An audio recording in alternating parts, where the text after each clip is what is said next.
Good morning, Collegiate Darwicans! Welcome back po dito sa ating YouTube channel. Nandito na naman nga po ako si Gandara, ang inyong Collegiate Darwicans na maghahatid sa inyo ng mga latest update and fresh happening single po sa TVJ and Collegiate Darwicans. Panibagong araw, panibagong reaction video na naman nga po tayo.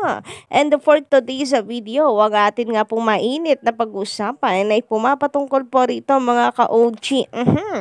Sa usap-usapan ng ilan po nating collegiate Darwicans sa mga napapansin po nila sa EAT. Napapansin po nila dito kay Kuya Wally at the same time ay kay Karen Ainstrup na ikinatutuwa naman po ng marami dahil talagang very talented po ang batang ito. Meron pa nga daw pong ibubuga, they are waiting nga daw po sa album nito and sa mga future na magagawa pa nito kasi naniniwala sila na ma-enhance pa ang talento ng batang ito. Kay Kuya Raya naman, ka-OG, ay talagang pinapatunayan ng TVJ and Digital Records na sila po ay isang pamilya. So, todo sa lungaraw po ito kay Kuya Wally. So, lahat po ng yan pag-uusapan po natin mamaya. But before that, nais ko po munang i-shoutout ang ating masusugid na taga-subaybay. Bilang pasasalamat sa inyo pong walang sawang pagsuporta sa atin. And eto nga, simulan po natin na kay Miss Joey Gali. Ayan, shoutout po sa inyo and magandang umaga. And syempre, ganun din po kay Miss Erica May at Tayaw. Magandarang umaga sa iyo. Si Gandara ba at si Ders TV ay iisa? Kasi magkaboses sila. Shoutout sa iyo, always watching your video. No, hindi po, Miss. Erica May, uulitin ko po sa lahat ng nakikinig dito sa atin na napagkakamalan tayo, hindi po kami magkakilala at lalong higit po na hindi kami iisang tao lang. But anyway, thank you so much po sa pagsuporta dahil ibig sabihin lamang po niyan lahat ng TVJ Defenders talaga at the vloggers ay inyo pong sinusuportahan. So thank you so much po for that at lalong higit ang inyong pagsuporta sa TVJ ang aming pasalamat dahil kasama po kayo namin na sumusuporta sa TVJ. Ganun din po, shoutout and magandang umaga kay Sir Michano Mogol. Matagal na po natin subscriber to. Sabi niya rito, Charis Mission, ay kung makapagsalita ka, hindi ka din pupunta sa pagtanda. Akala mo hindi ka din pupunta sa pagtanda at magiging lola. Baka nga mas mukhang lola ka pa kesa kay Ruby. Nako, ay yun nga po ang mahirap no. Bakit ba kapag kasi matanda na, ganun po ang thinking ng mga tao, ang mindset po ng mga tao. Pag matanda na, wala nang karapatan na bumalik po sa pag-host kagaya ng noontime show. And kapag kamatanda na, ang nasa isip talaga agad ng mga tao, laos na. Paano po masasabing laos ng isang tao kung until now ay pinag-uusapan? Oo nga, hindi po natin nakikita sa social media, hindi natin nakikita sa telebisyon. Pero, araw-araw naman pong pinag-uusapan at dinanais po ng mga tao na maibalik po sa TV. Ibig sabihin po nun, very relevant pa rin, hindi po laos. Kasi kung laos na yan, hindi sumagi po sa isip ng mga tao ay hindi po mangyayari. And tama po kayo, Sir Roy. Huwag naman po tayong ganun sa mga matatanda dahil darating din ang araw na tayo po ay pupunta rin sa pagtanda. Yun ay kung aabot pa nga. Cheers! Anyway, shoutout din naman po dito kay Sir Malyari Mascarinas. Magandang umaga sa iyo. Hi, Gandara, good evening. Lagi kong hinihintay ang vlog mo. Nako, thank you so much naman po. At napaka-importante ko po pala para sa inyo. So, para ma-info ako, ano ang latest? Plus, did you know that TRO on October 28 tuloy-tuloy yan? Plus, makukuha na ang trademark ng Itbulaga. Ang TV Plus may hearing. Ang TVJ ay may hearing. At ang TVJ at Tape Inc. at GMA Network October 23 God bless you and your family. So, hinggil po dito, malapit-lapit na nga po nating malaman, ano, mga ka-OG, syempre, mas iniintay po natin yung legit po na update, lalo na kung magmumula po ito sa TVJ.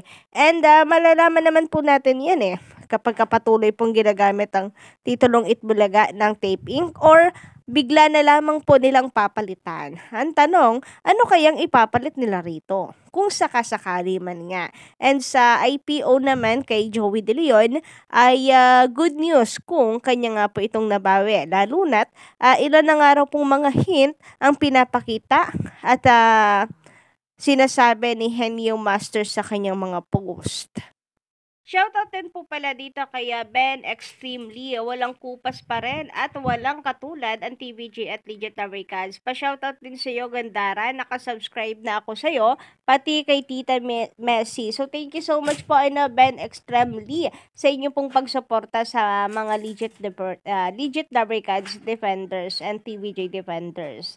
So ngayon naman ka-OG, narito pag-usapan po natin ang tungkol sa ilan pong napapansin ng mga Legit Americans dito kay Kuya Wally na kung saan ay napapadalas nga daw po ang ano niya sa studio, pag-stay niya sa studio. Kasi 'di ba sa barangay po talaga ito nakatoka.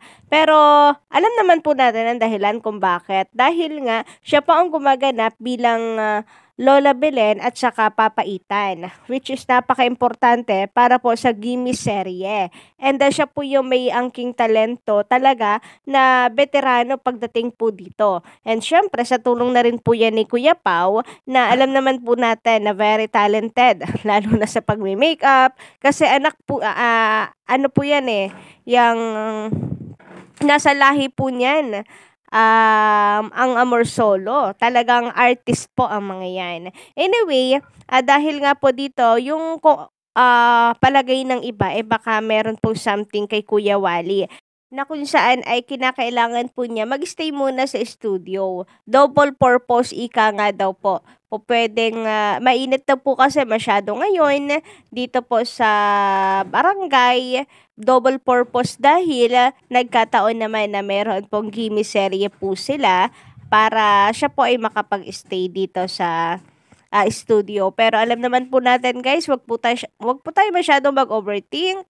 Alam ko nag-aalala lamang din po kayo, pero wag po tayo masyadong mag-overthink, tiwala lamang po dahil may rotation naman po talaga sadya para maranasan din po ng iba. And kung ito yung kinakailangan kasi sabi ko nga po, si Kuya Wally ang magaling po talaga magpalit-palit ng ibang character. At the same time, ay nakakatuwa naman daw itong si Kuya Ryan dahil sinasalo po niya itong si Kuya Wally dahil wala nga pong Wally dito sa barangay.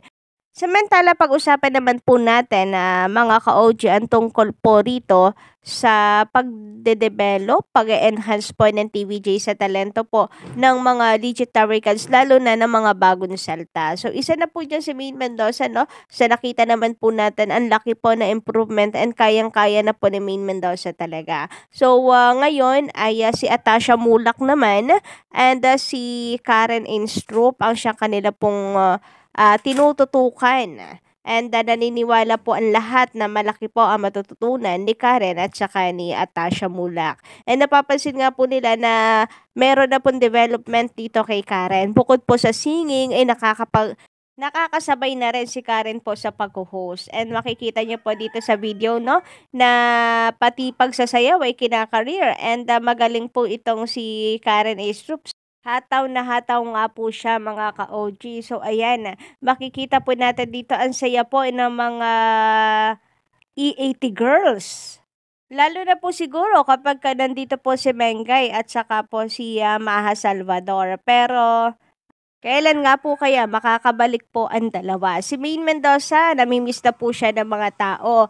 Si Maha, yun lang, hindi po natin alam kung magiging parte po ulit siya ng E80 or ng Itbulaga Original kasama po ang TVJ. Pero marami pong tao nagre-request para makumpleto daw po ang Batang Hamog. Samantala, sabi naman ni Sir Manuel Aponce, waiting lang kami ng original title ng Itbulaga para mas masaya at matapos na yung mga walang kwentang bashers ng TVJ and the Dabray Kids. Kasi naman po no, ang mga basher talaga porque hindi po Itbulaga ang nakikita po nilang titulo ng yung TVJ sa TV5, feeling po nila ang may karapatan po ng lahat-lahat ng segments ay ang Tape Inc. Dahil sabi nila, sino daw ba ang gumagamit ng titulong Itbulaga? Di daw po ba ay ang Tape Inc.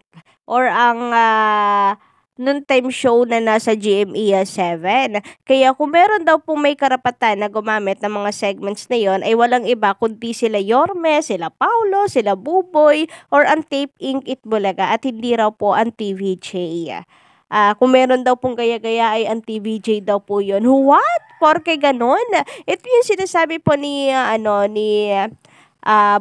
ni Tito Sen na talagang dahil sa kanila patuloy nilang nagagamit ang titulong Itbulaga ay namamanipula ang mga tao na sila ang Itbulaga kahit hindi naman. Kaya nga sana po ay matigil na po ang paggamit nila ng titulong Itbulaga. Sana manalo po talaga ang TVJ sa kanila pong inihayin na reklamo laban po sa Tape Inc. So yun lang po muna for today's video ang ating update. Don't forget to click the subscribe button and notification bell for more updates.